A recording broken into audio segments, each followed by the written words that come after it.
Bom, domingo passado nós começamos uma série de meditações acerca de 5 visitações que Jesus Cristo fez em Jerusalém. E nós vamos dar sequência agora, nesse domingo, com a segunda visita que Jesus fez em Jerusalém. Havia uma determinação em Deuteronômio 16 e 16, em Êxodo capítulo 23, Êxodo 23, dos versículos 14 a 17, que todo judeu tinha que visitar Jerusalém pelo menos 3 vezes nas principais festas religiosas que existiam ali: a festa da Páscoa, do Pentecostes e a festa das cabanas. E Jesus, como bom judeu, cumpriu a lei mosaica, irmãos. Ele estava sempre indo para Jerusalém.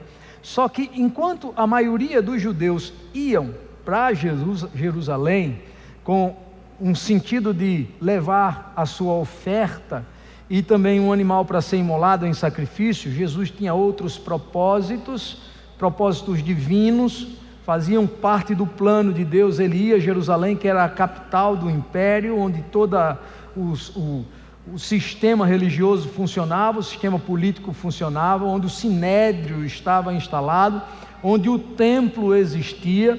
E por causa disso, as idas de Jesus a Jerusalém, elas tinham um sentido muito profético. E João nos revela isso quando em série ele discrimina as 5 visitas que Jesus fez em Jerusalém. Se você não viu a mensagem da semana passada, para que você pegue o sentido do todo do que estamos construindo, ela está no site. Você pode visitar o aplicativo da gente com a mensagem, ou então você pode ir no YouTube, @IBGMaceió, e a mensagem da semana passada é uma pergunta, o título, né? O que você está fazendo, o que Jesus estava fazendo é a pergunta da mensagem da semana passada. Hoje nós vamos falar sobre o homem invisível. E eu queria, antes de falar sobre o homem invisível, que nós pudéssemos revelar a Deus o nosso desejo de ouvir a sua voz. Eu gosto desse momento aqui na igreja, irmãos, quando a gente, antes de ouvir até o que Deus vai falar, a gente já está celebrando aquilo que Ele vai falar conosco, porque aquilo que Ele fala nos nossos domingos serve de alimento para a nossa vida. Vamos lá no 3, nós vamos celebrar com uma salva de palmas calorosa ao Deus que vai falar conosco pela sua palavra. Vamos lá? 1, 2 e 3. Fala conosco, Deus, nós temos sede de ouvir a tua voz. O texto, irmãos, está em João, capítulo de número 5, versículo de número 5. Entre eles havia um homem. Vou repetir: entre eles havia um homem. Esse personagem aí, que é o personagem central da nossa reflexão nessa noite, é o homem invisível. Começo a meditar nesse texto, lembrando que quando o João escreveu o seu evangelho, quase um século depois dos eventos que marcaram a história de Jerusalém, os outros 3 evangelhos já estavam circulando pela igreja.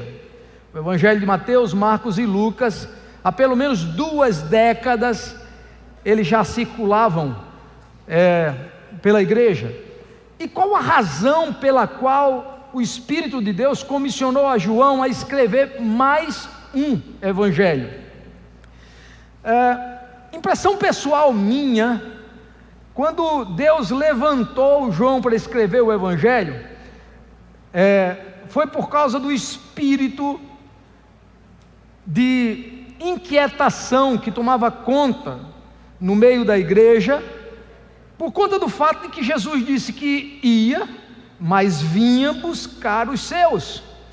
E como já estava demorando, muitos começaram a esmorecer na fé.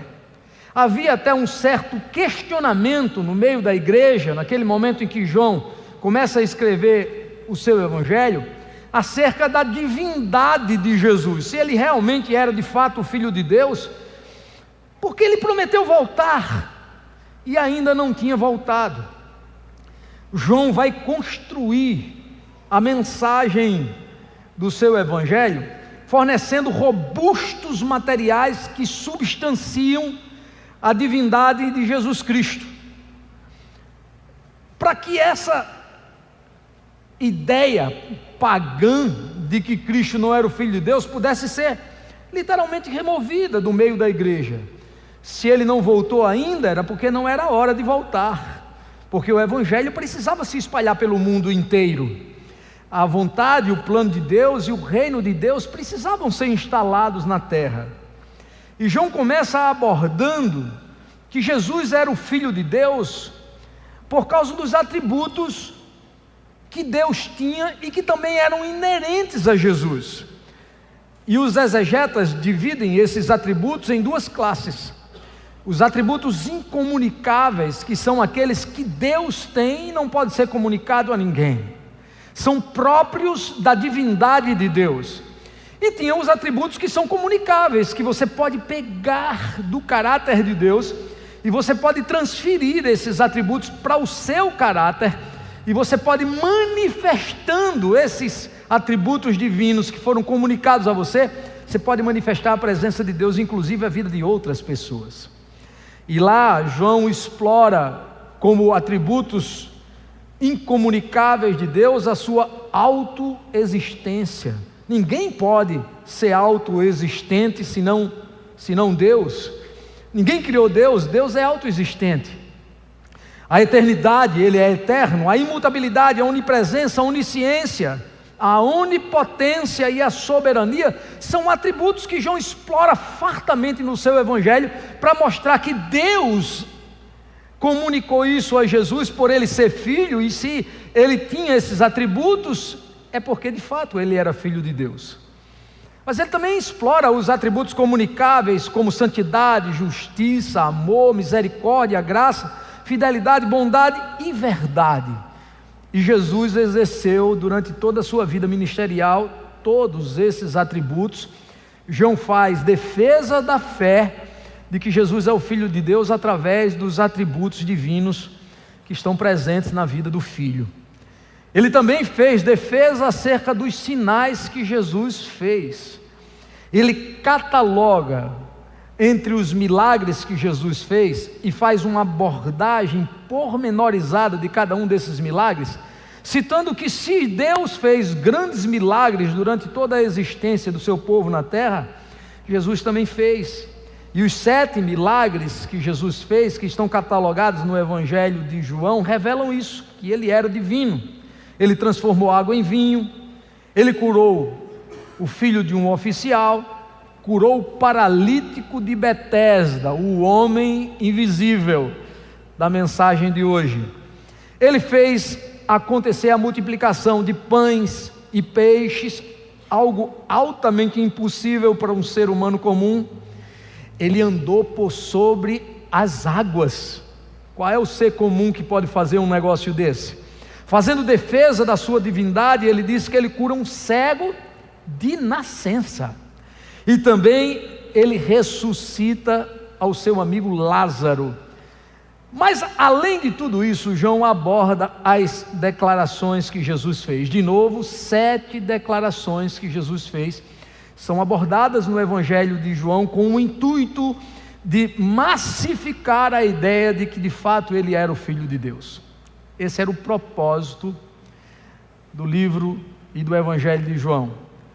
Na sua primeira declaração feita em João capítulo 6, versículos 35, 48, Jesus disse: eu sou o pão da vida, se referindo à sua pessoa como aquele que tem poder de nos alimentar espiritualmente. Ele também declarou em João capítulo 8, versículo de número 12, e de novo em João 9, versículo de número 5, que ele era a luz do mundo, aquele que tinha capacidade de iluminar os nossos caminhos e assegurar destinos firmes e poderosos para as nossas vidas, porque como luz ele nos direciona. Ele também se autodeclarou em João 11, e está bem abordado pelo evangelista, que Ele era a ressurreição e Ele era a vida. Em João 10 Ele se chama de o bom pastor, Ele próprio se declara como o bom pastor. E aí a gente vai ver também em João 14 que Ele diz que é o caminho, a verdade e a vida, ninguém vem ao Pai a não ser por Ele. Existe disseminado no meio da humanidade que muitos caminhos levam a Deus. Isso é uma das maiores mentiras que se disseminaram no mundo, irmãos, porque o próprio Jesus, Ele disse: eu sou o caminho. Não há um outro caminho de nós nos achegarmos a Deus a não ser por Jesus Cristo. O caminho, a verdade e a vida. E a sétima declaração que Ele fez acerca de si próprio, Ele disse que era a videira verdadeira. Está em João capítulo 15, versículos 1 e 5. E assim João substancia a ideia de que Jesus de fato era o Filho de Deus. E eu quero pegar carona nessa substância firme que João entregou para a igreja, para a nossa argumentação da segunda mensagem da série, a segunda visita que Jesus fez a Jerusalém. Como judeu, ele estava indo para uma festa. Quando você abre o capítulo de número 5 do Evangelho de João, a Bíblia não nomina qual das festas acontecia naquela época em Jerusalém, mas a Bíblia diz que Jesus foi novamente a Jerusalém, ele voltou a Jerusalém depois daquela primeira vez, para participar de uma outra festa. Só que os judeus comuns iam com a visão de oferecer um sacrifício anual para perdão dos pecados que haviam cometido, e para estabelecer uma unidade entre eles e Deus, entre a sua família e Deus, eles também levavam uma oferta anual. Mas Jesus, como Filho de Deus, Ele tinha outros objetivos a cada vez que Ele visitou Jerusalém. Aqui, na segunda visita, haviam dois objetivos claros. O primeiro deles, a remoção de hábitos pagãos nos nossos cultos. Gente, a Bíblia diz que quando Jesus estava se dirigindo ao templo, estava a caminho do templo, Ele passou porque o tanque de Betesda quer dizer casa de misericórdia, o tanque de Betesda ficava muito próximo do templo. Eu estava vendo um outro dia, em Israel, com a Aline, uma visita dela ao tanque de Betesda, ela estava mostrando a proximidade entre o tanque de Betesda e o templo, é visual a proximidade.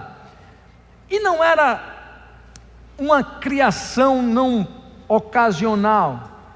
Os judeus, eles criavam tanques cerimoniais em cumprimento as leis cerimoniais que Deus havia instituído através de Moisés.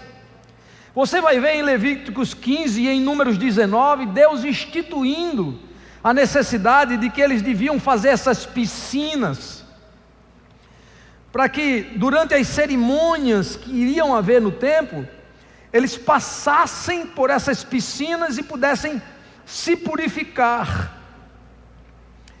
E elas haviam em Jerusalém, antes até da entrada dos romanos na cidade. Era um princípio religioso instituído por Deus.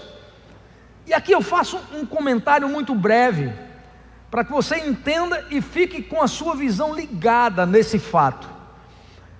A maioria das ações perniciosas do diabo, elas não acontecem de uma forma revelada. Há muita sutilidade no trabalho do inimigo, para que a introdução de princípios pagãos, ela aconteça no meio do culto e da fé em Deus, de uma forma tão sutil, que você nem perceba que há uma descaracterização da adoração ao Deus verdadeiro. O diabo é terrível nesse aspecto de construir elementos que possam nos distanciar de Deus de uma forma tão assim sutil que a gente não perceba. A gente vê isso desde a primeira investida dele na história do homem, quando ele, conversando com Eva, sutilmente ele transforma uma direção divina com uma sugestão do que Deus havia feito com relação ao não comer de um fruto de uma árvore específica. Ele diz para Eva: é verdade que Deus falou que vocês não podem comer de fruto nenhum?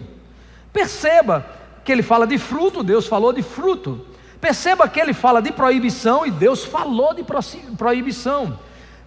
Perceba que ele está falando de um teste de obediência que Deus está fazendo com o primeiro casal, e ele está tentando provocar a quebra da obediência de uma forma tão sutil que Eva não percebeu.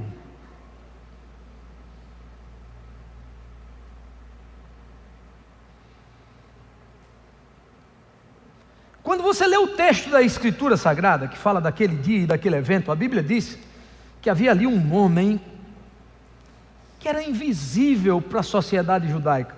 Ele não tinha nome. Quando ele identifica o seu problema e a causa da sua dor, você percebe que ele não tinha amigos, que a religião não dava a ele atenção nenhuma. Ele era uma pessoa literalmente invisível, que creu numa notícia que se espalhou por Israel, de que naquele tanque de Betesda, João fala de 2 tanques, no 9 fala do tanque de Siloé, e no 5 fala do tanque de Betesda, os tanques cerimoniais. Aliás, deixa eu falar por que Deus instituiu isso na minha visão. Pense comigo, irmãos. Na mensagem do domingo passado eu falei que eles vinham de longe. Muitos deles caminhavam 140 quilômetros, 120 quilômetros, trazendo família.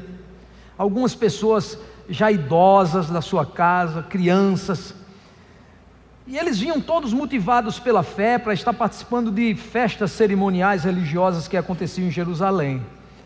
Mas, irmãos, pensa comigo, sem rir, que eles caminhavam por tantos quilômetros, e alguns vinham de distâncias até maiores, porque estavam, por causa da diáspora, espalhados por províncias romanas. O Império Romano se alastrou por muitos países naquela época.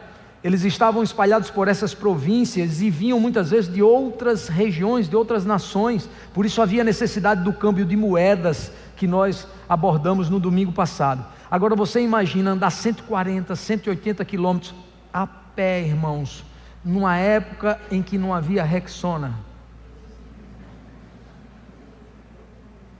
Quando Deus criou as piscinas cerimoniais para que eles se purificassem, irmãos, eles precisavam tomar um banho antes de entrar no templo, né? Porque senão imagina o templo apinhado de gente. Isso na Páscoa, Jerusalém ficava apinhada de gente, irmãos. Agora imagina, apinhada de gente que caminhou durante vários dias a pé, sem um asseio, sem um banho. Era para entrar no templo assim, vocês entenderam? E Deus instituiu aqueles tanques cerimoniais. Eles tomavam um banho, entravam lá tudo cheirando, irmão, tudo limpinho. Os historiadores falam também que eles pegavam águas desses tanques e davam banho nas ovelhas que iam ser imoladas, porque elas precisavam estar apresentadas diante de Deus para o sacrifício da melhor forma possível. Algumas dessas ovelhas também vinham de longe. Mas a Bíblia diz que havia uma difusão de uma notícia de que um anjo havia passado por aquelas águas do tanque de Betesda, havia agitado as águas, e o primeiro que entrava naquele tanque era curado de qualquer enfermidade.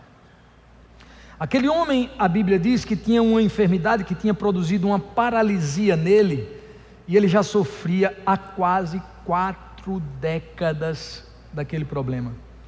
38 anos sendo paralítico. A paralisia daquele homem já estava incorporada na sua existência e na sua maneira de ser. Nós temos uma capacidade de nos adaptar a coisas boas, mas também nós temos capacidade de nos adaptar a coisas ruins. Tem pessoas que fazem das coisas ruins da sua vida a motivação, inclusive, do seu sustento, do seu comércio.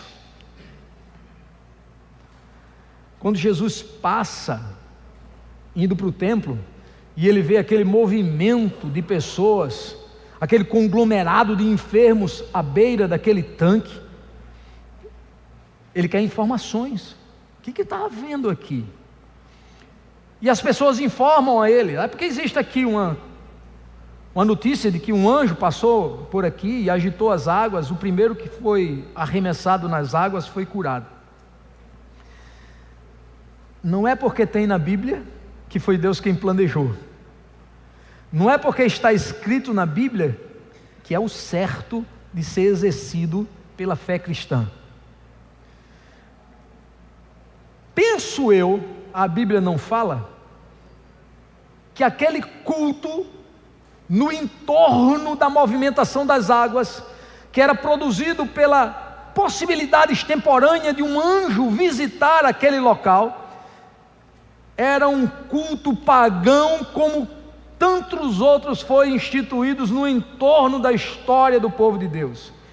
Irmão, Satanás conseguiu infiltrar no meio de templos formas tão agressivas de cultos, que houve uma época que eles tinham prostitutas cultuais,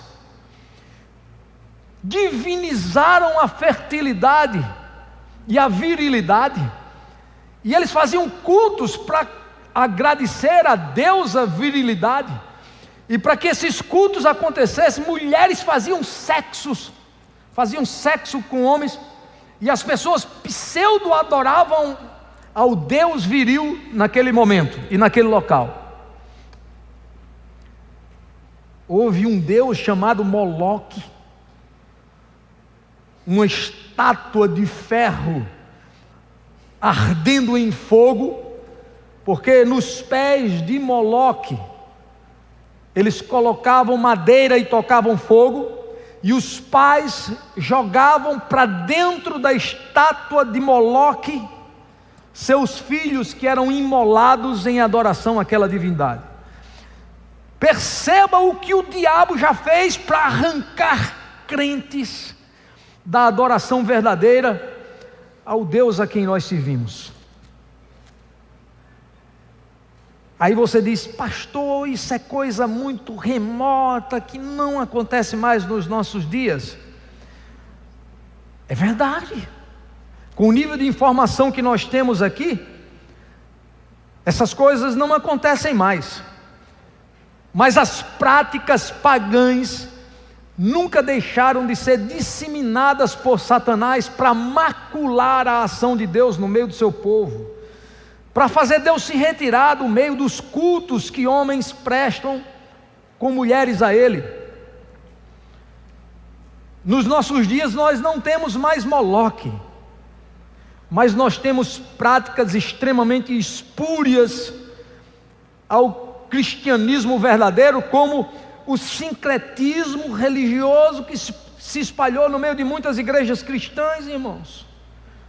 Não são poucos os cultos de igrejas pseudos evangélicas que você vê o uso de amuletos como sal grosso, arruda, rosa ungida, óleo que cura. Houve uma época na minha vida ministerial que o pastor Neco, uma época, me chamou e disse: rapaz, eu preciso de um suporte seu. Tem um pastor de um certo ministério que ele é importante para a gente, já nos prestou vários serviços. De vez em quando ele me chama para ir pregar lá e eu não posso, como presidente das Assembleias de Deus eu não posso. Você podia ir no meu lugar? Posso, pastor. Não sendo para o inferno, quando o senhor me mandar eu vou. E eu muitas vezes fui pregar nessa denominação. E eu estava me lembrando, enquanto estava preparando essa mensagem, irmãos, que antes de cultos muitas vezes eu via 20, 30 caixas de flaconetes cheios de óleo ungido.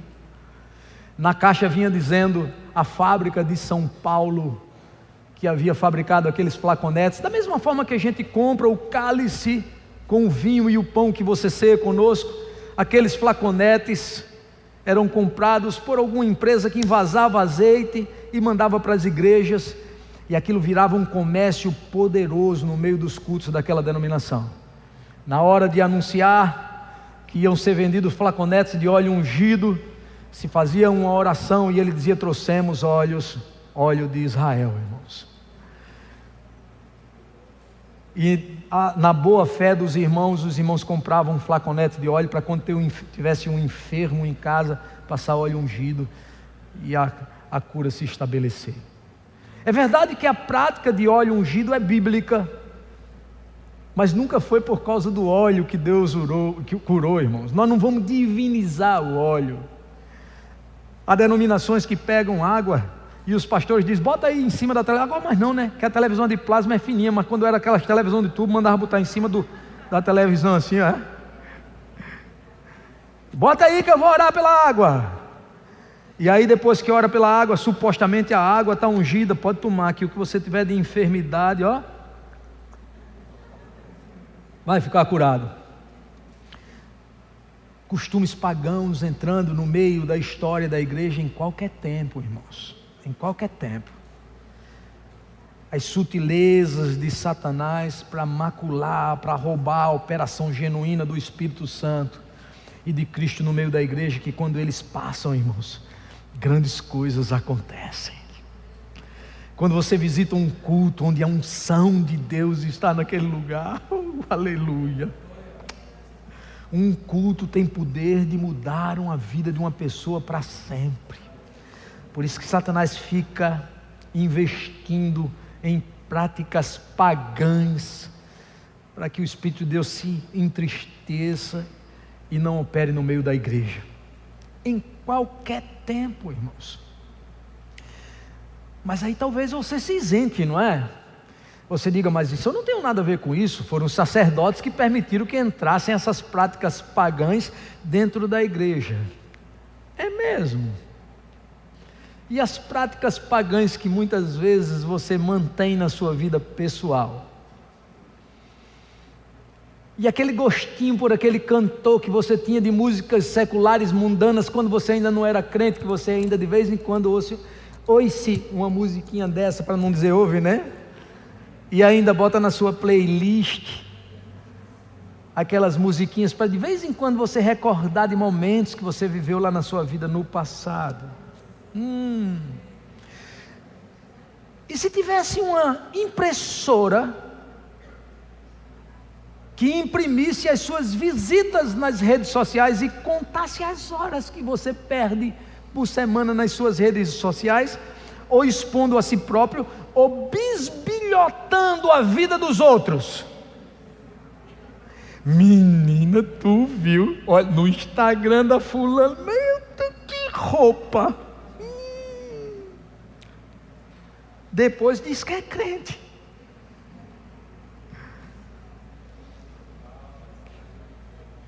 Irmãos, e se em contrapartida Deus tirasse dessa impressora as horas que você orou durante a semana, fizesse uma comparação do tempo fútil que você gastou com essas besteiras que não servem para nada,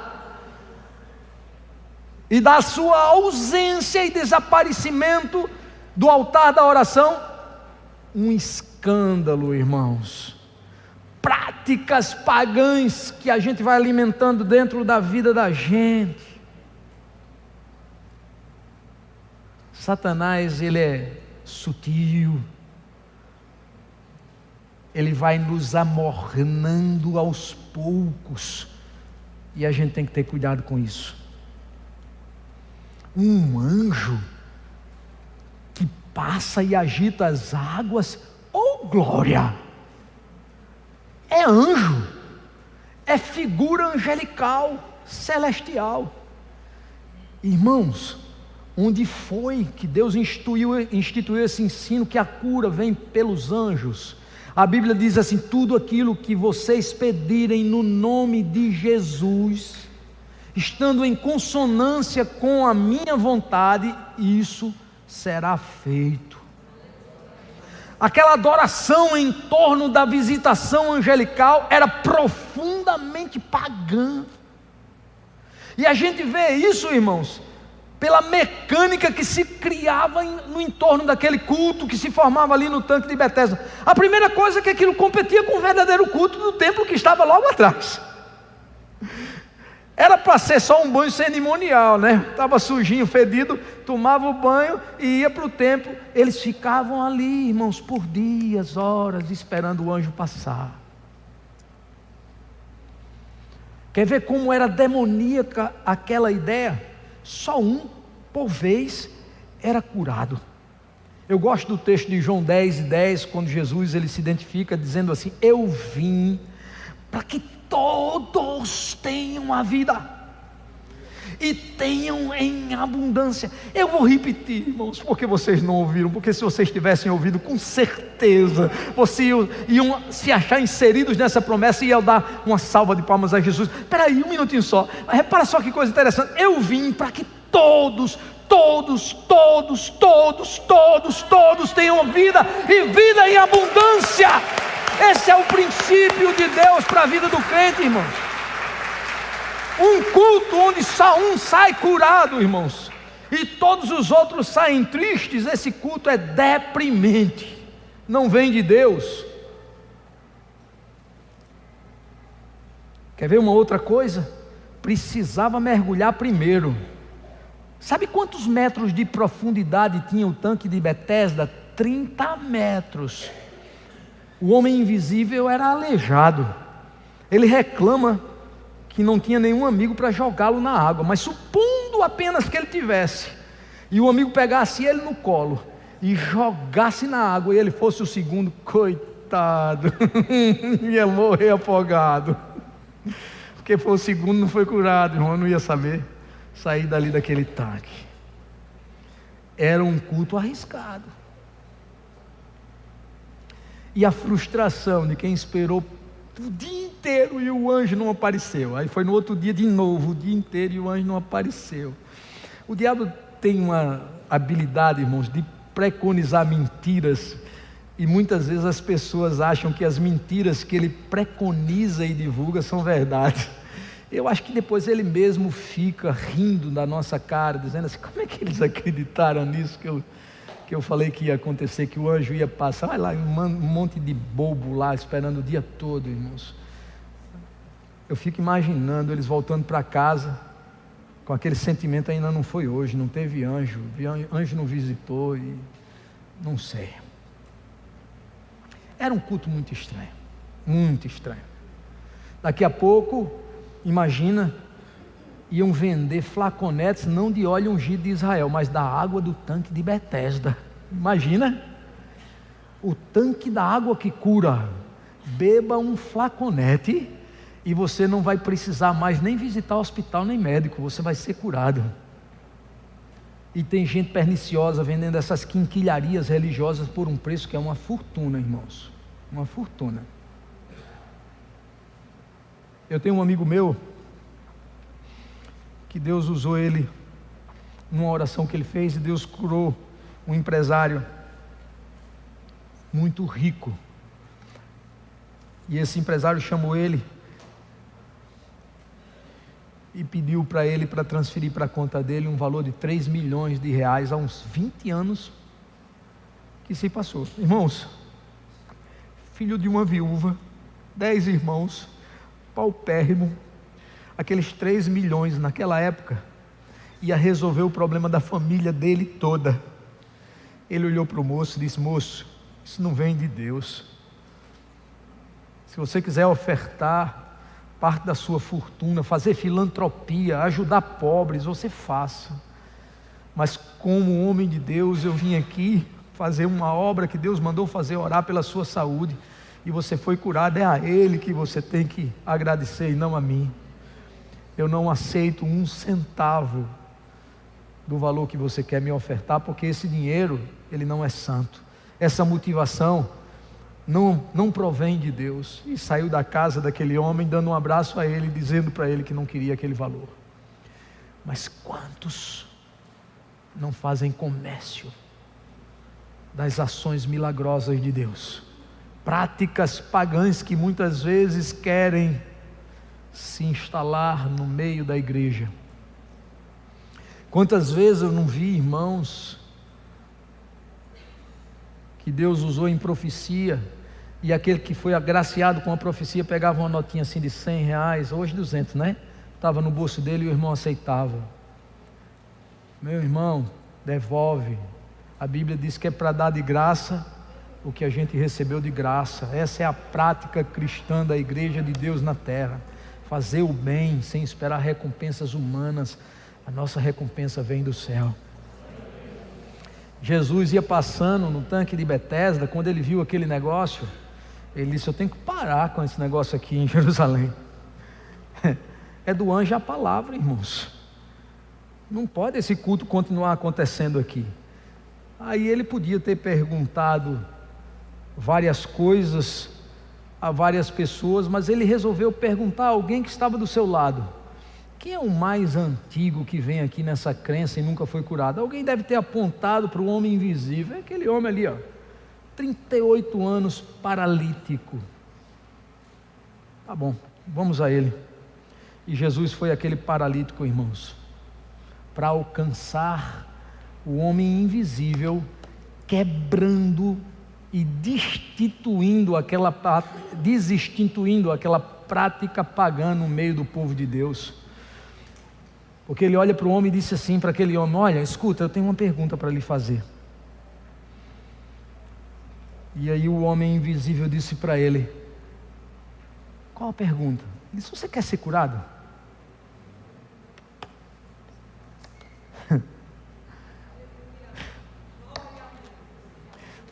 Tem perguntas que a gente lê na Bíblia e pergunta assim: para que perguntar para um homem que tem 38 anos de paralisia se ele quer ser curado?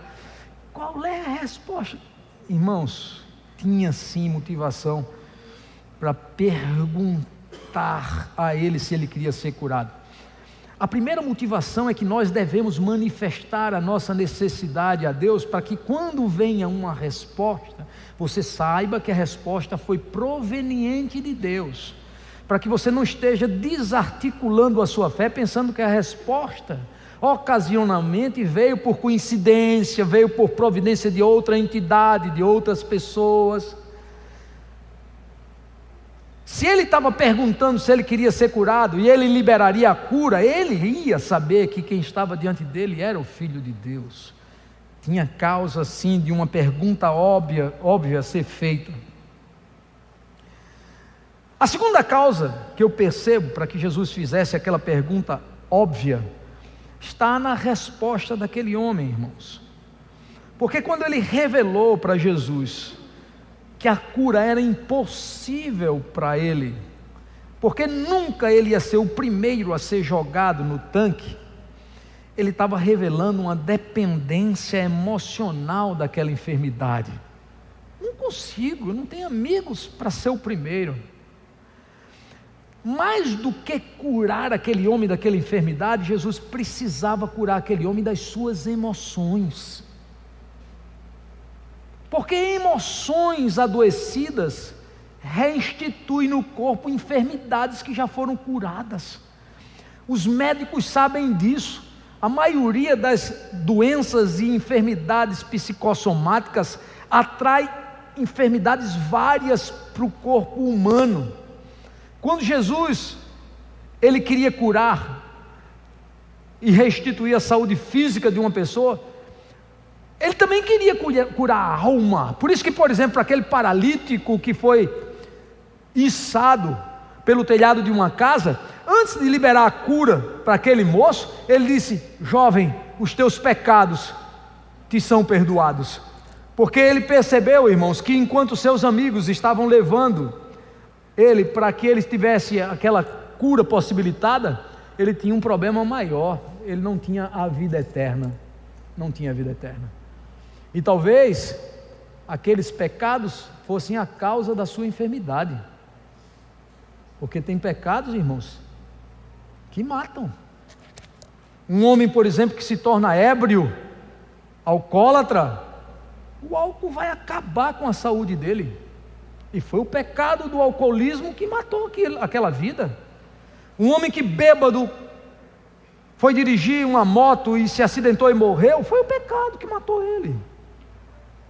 Então não adianta apenas curar o físico, muitas vezes tem que curar a alma, as emoções, o espírito. Quando Jesus pergunta para ele: você quer ser curado? Ele se revela uma pessoa invisível no meio, ninguém me enxerga, eu não tenho amigos, não tenho relacionamento, eu venho para cá, mas olha, não tenho esperança nem expectativa nenhuma. A segunda coisa que a resposta daquele homem revela e justifica a pergunta de Jesus, ainda que fosse muito óbvia, é que ele olha e foca muito mais no obstáculo do que na cura. Percebe? Quando Jesus pergunta, ele podia dizer assim: eu quero. Sabe o que ele responde? Eu não posso. Muitas vezes no nosso relacionamento com Deus, a liberação da ação poderosa de Deus ainda não aconteceu, porque nós ainda não fomos curados da visão. A gente olha muito mais para o que a gente não pode do que a gente pode em Deus. E o apóstolo Paulo nos ensinou que nós podemos em Deus. Eu posso todas as coisas naquele que me fortalece. Vamos repetir? Repita comigo: eu posso todas as coisas naquele que me fortalece. O diabo vai dizer assim: você não pode, você já pecou no passado. Aí você vai dizer para ele esse versículo: eu posso todas as coisas naquele que me fortalece. O diabo vai mostrar que muitas pessoas que passam o mesmo problema que você passa ainda não receberam o milagre. Você vai dizer para o diabo: eu não me importo com quantas pessoas ainda não receberam, mas eu vou receber, porque eu posso todas as coisas naquele que me fortalece. Aquele homem precisava ouvir aquela pergunta, porque ele sobrevivia da esperança, mas não tinha expectativa nenhuma real de uma cura. E eu aprendo lições preciosas. A primeira delas é que Cristo quebra o culto no entorno do anjo que visitava esporadicamente aquelas águas. Todas as atenções agora para o Cristo que oferta ao homem a possibilidade de uma cura. A segunda coisa que eu percebo, irmãos, naquele momento lindo da oferta de Jesus Cristo, da mudança do quadro daquele homem, é que aquele homem foi visto por Jesus. Ele podia ser invisível para toda a sociedade judaica, mas ele foi visto por Jesus. Aquele homem é um legítimo representante de milhões e milhões de invisíveis na terra, gente que sofre dores, irmãos, que passa problemas, que enfrenta necessidades, algumas delas que não tem coragem sequer de procurar o seu pai, a sua mãe para contar, porque não quer causar sofrimento aos seus pais. Muitos de nós, e aí eu me incluo nessa lista, temos problemas e dores tão profundas no coração que a gente só consegue revelar em silêncio na nossa mente, nas nossas orações mais profundas com Deus. Aquele homem era um desses homens, que sendo invisível foi enxergado por Jesus. E quando Jesus oferece a cura, aquele homem não manifesta nenhuma grama de fé. Há alguém que diga assim: não, mas para ser curado tem que ter fé. Jesus nunca precisou de elemento nenhum proveniente do homem para executar ao seu favor a sua graça, a sua misericórdia, para gerar os seus milagres. Você pode até argumentar que para agradar a Deus você precisa ter fé, é uma outra coisa, mas para ser visitado em resposta a uma oração, a uma necessidade extrema da sua vida, você não precisa de nada, só precisa deixar de ser invisível ante os olhos de Deus. E naquele dia aquele homem deixou de ser invisível. E Jesus olha para ele e pergunta para ele: você quer ser curado? Irmãos, eu fico pensando um pregador muito ungido, pentecostal, num congresso de avivamento, no meio de um culto, no final de um culto, ele oferecendo a cura para alguém. Está sentindo aí, meu irmão? Cheire. É o cheiro do lírio dos vales. Jesus está aqui, meu irmão. Eu estou sentindo pelo cheiro. Vai haver cura sobrenatural. Aquele que quer ser curado, dê um glória, oh glória. Um glória só não, dispare uma metralhadora de glória. Glória, glória, glória, glória, glória, glória, glória. Tem que gerar uma ambiência de emocionalismo para que o milagre aconteça. De onde eles aprenderam isso? Jesus nunca foi emocionalista. Jesus olhou para ele e disse: quer ser curado? O homem disse: não posso. E Jesus não questionou as impossibilidades daquele homem. Ele disse: levante, pegue a sua maca e ande.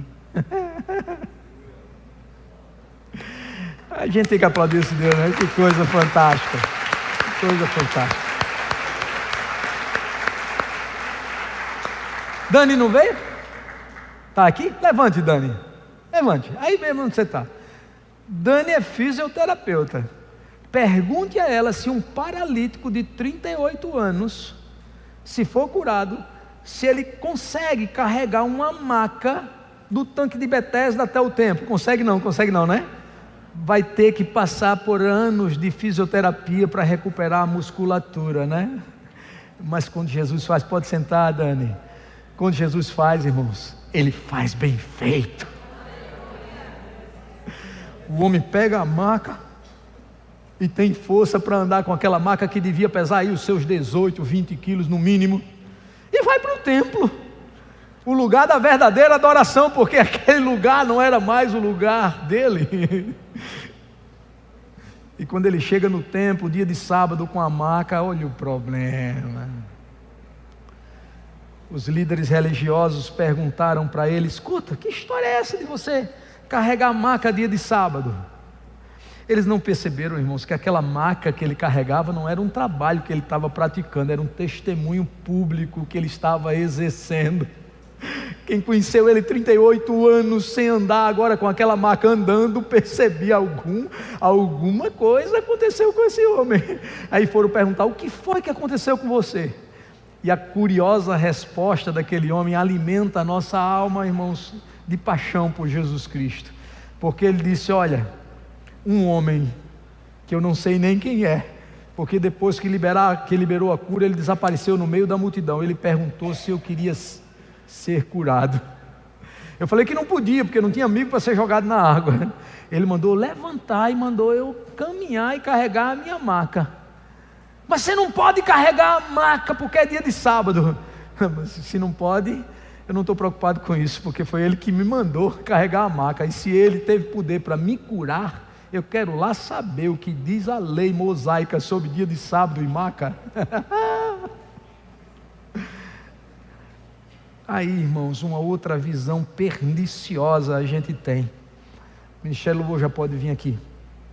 É que muitas vezes, como religiosos, nós divinizamos os dogmas em detrimento das dores da alma humana, irmãos.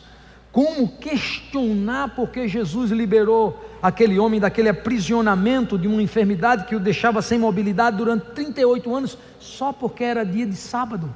Quando Deus instituiu o dia de sábado, foi para que os homens, eles tivessem um tempo de qualidade com eles, pelo menos uma vez por semana.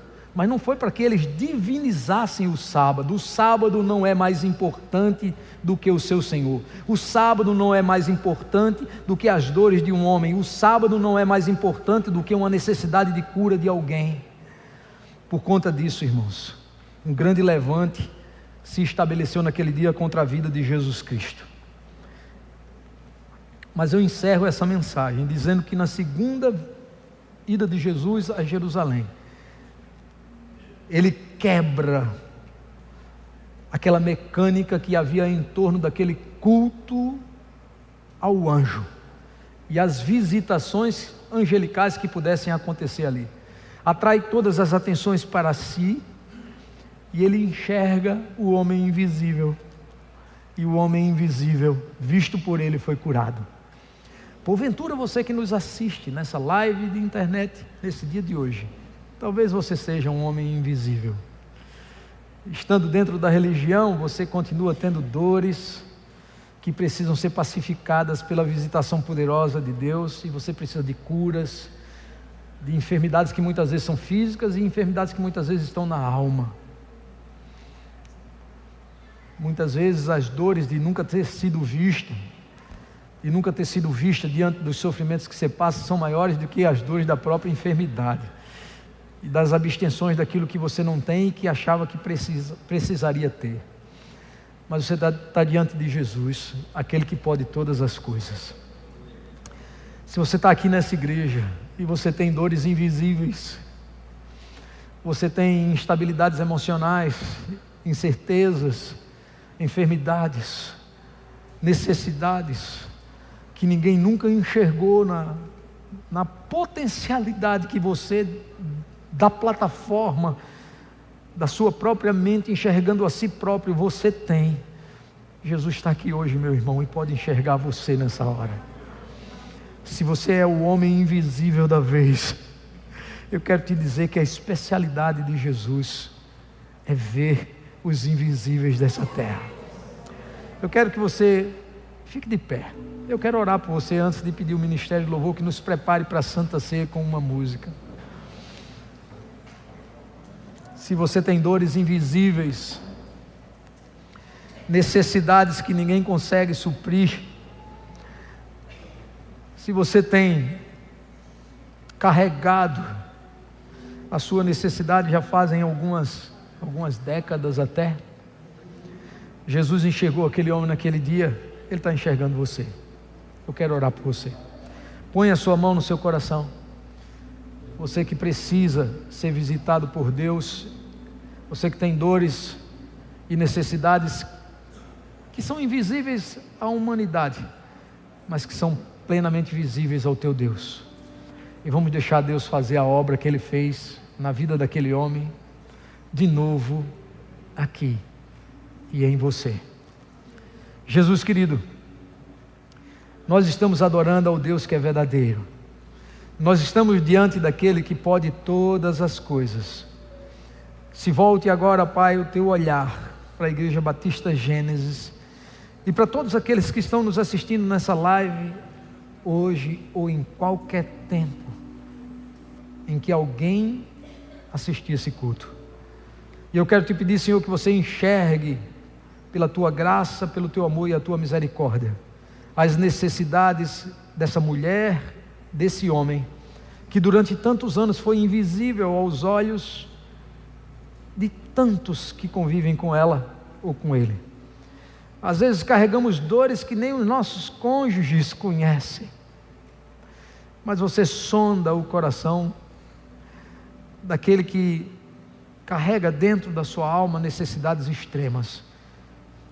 E como o apóstolo Paulo disse, há poder em você para realizar tudo aquilo que você,